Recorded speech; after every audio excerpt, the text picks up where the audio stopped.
الف لام میم، یہ ایسی کتاب ہے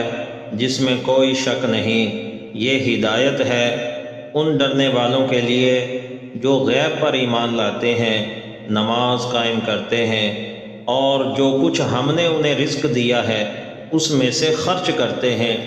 اور جو ایمان لاتے ہیں اس کتاب پر جو آپ پر اتاری گئی، اور ان کتابوں پر بھی جو آپ سے پہلے اتاری گئیں، اور آخرت پر وہ پورا یقین رکھتے ہیں۔ یہی لوگ ہیں جو اپنے پروردگار کی طرف سے ہدایت پر ہیں، اور یہی لوگ فلاح پانے والے ہیں۔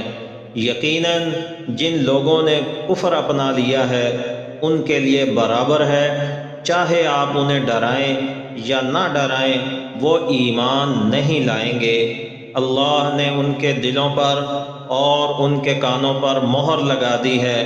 اور ان کی آنکھوں پر پردہ پڑا ہوا ہے، اور ان کے لیے بڑا عذاب تیار ہے۔